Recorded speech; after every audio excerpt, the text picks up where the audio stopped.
In this episode of An Engineer's Journey, I interview Sandesh Shetty. He studied design engineering at Concordia University in Canada and now is head of technology at Jet Zero. Hello, my name is Connor Dixon. I'm here with Sandesh. Hello, Sandesh. I know you went to college in India and in Canada. So what was your experiences like going to college in multiple different countries?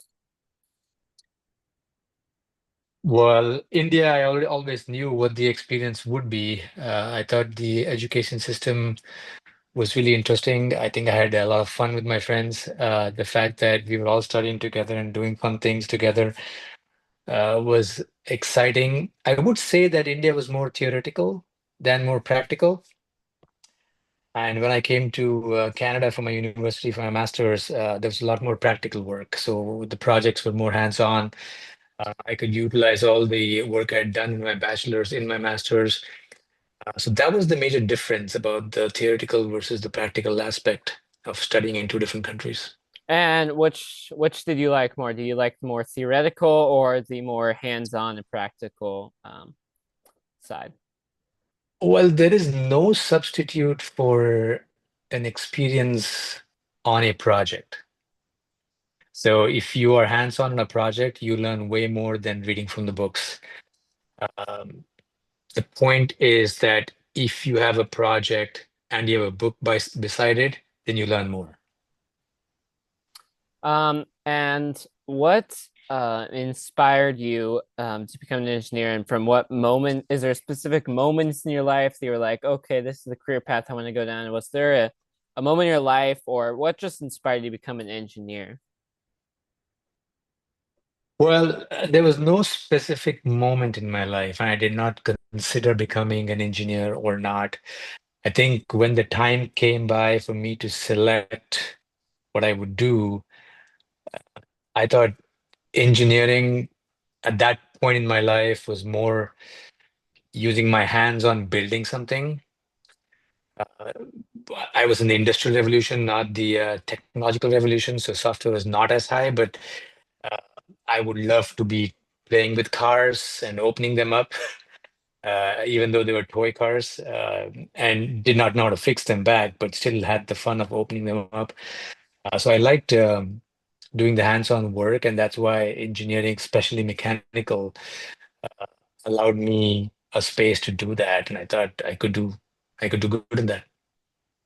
And if you could go back, and change anything from college or past jobs, would there be anything you changed, or do you like how your path played out, or is there a specific thing you're like, oh, I wish I did this, or completed more programs and clubs, or what was your experiences like? I'm a firm believer that there is a point in time in your present where you have to think of how you feel. If you feel that you're happy today doing all the things that you're doing today, then everything in the past was exactly the way it was supposed to be. Hmm. So I'm pretty content with where my life has taken me. Dreams are different than what reality is. I would love Mm-hmm. to dream of certain things, Mm-hmm. but my reality is very satisfying, and I would not change anything from my past. And what do you think a high school student going into engineering, or a student that is in engineering should look for in an engineering program? Is there certain requirements that a school should have, or internship programs or clubs that you think would be good for a college to have for people looking to get into engineering? Well, if you ever want to get into a specific field, you surround yourself by people and things regarding that field. So you surround yourself by people who are, if you're in tech, coding or looking at all the AI activity at the moment. If you want to surround yourself by automotive people, you want to do that. And then slowly, as you surround yourself by people doing these things, those people will give you ideas of where else you can go. So your network keeps expanding based on your surrounding environments. So that is the key aspect of getting to where you want. But it usually doesn't happen in a planned fashion. Mm, It should take its own route. For example, you might be surrounded by people in automotive engineering, but they might not be the people you're having fun with, mm-hmm, right? If you're not having fun, you don't want to be around them. yeah. So the goal is that you're always having fun with the people that you're working with, and sometimes that can change your path. Mm-hmm. You have to be open to that as well. If you are very strict on your ideals and your way of thinking, at times it could lead to a direction where at the end might not be the way you wanted it to look like. But if everyone's in the same boat, everyone's having fun, doing the most fun things, but also providing your intellect in the way that you want, then it'll lead you to success. And what's your advice for students that are in high school or in college that want to get an engineering degree and a career in engineering? What would be good advice that you would try to give these students? Do them projects at home. Don't just depend on your university or your college to provide you a goal or a project. There are projects all around you. I mean, something is broken in your neighbor's house, go fix it. Mm-hmm. It could be a tech issue, it could be a mechanical issue, but go help and fix it. If there is something broken in the school, fix it. If you're walking on the street and you saw something broken on the street or with the person that needs help, all of these are opportunities for you to expand your knowledge in the real world. So Mm-hmm. do not wait for someone to give you a project. That's smart. I didn't think of that before to expand and not just do stuff in school and look more out of school. Um, what is a challenge that you face that stuck with you throughout college and jobs, or has there been one challenge that was just the worst and you still remember it today? Yes, I did take a course which I did not enjoy at all. And I took it because I thought I should become really good at this. This would be really fun for me, and I have other courses in my repertoire. I should change directions and look at this course as well. But truly, it was not something that came from within. It was just something I had heard about this. The course about control theory would actually be the next best thing. And because it was a voice from outside that told me to do it, not a voice from inside. I did it and I sucked at it.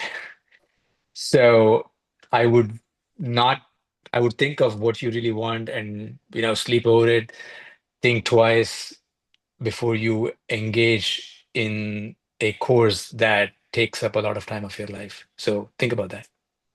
And what does a day in the life look like for you? Not you don't have to go too specific, but you just like what's some software that you use, and do you work in person or online for a little bit more information about you?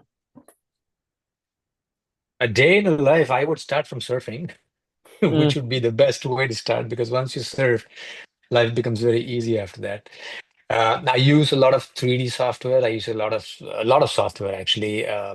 But now I'm not designing as much. I'm designing processes and helping businesses grow.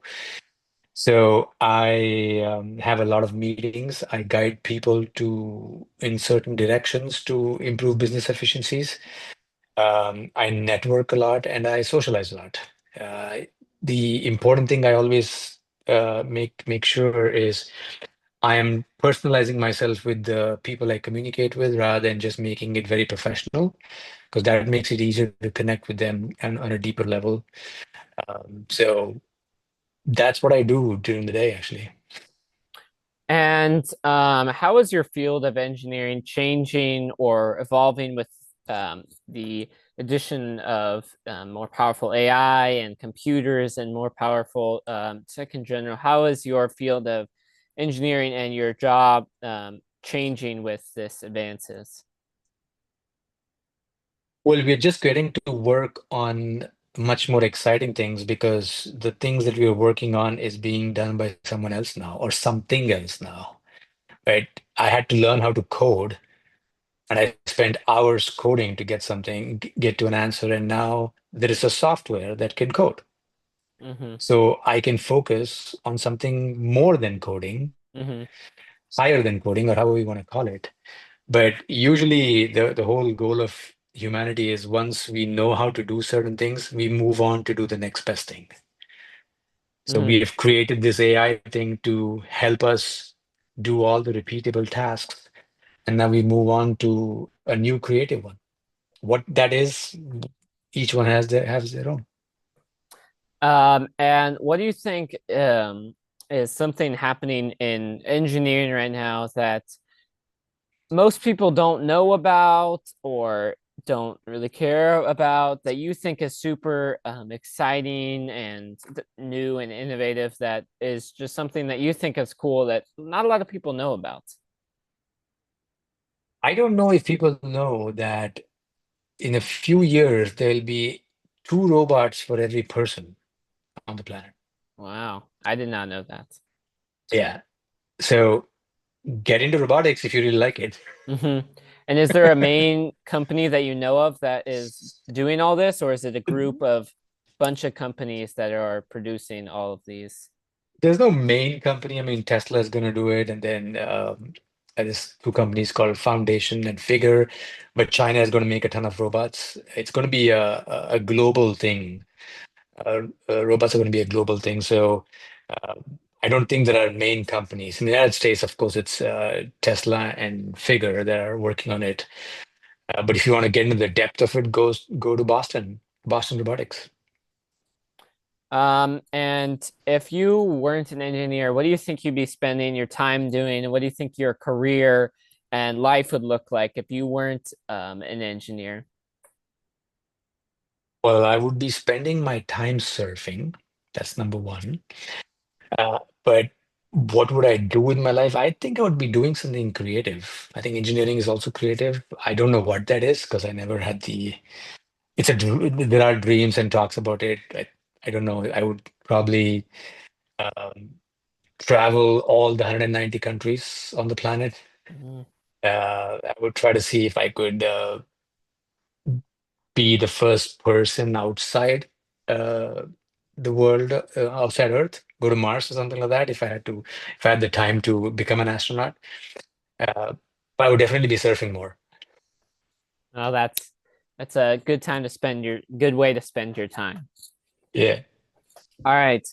Thank you everyone for listening. Thank you, Sandesh, for being here. That's it for me. If you like this episode of An Engineer's Journey, don't forget to like and subscribe. Comment if I should do season 2, and comment any additional questions you'd like me to ask. That'll be all. Bye bye.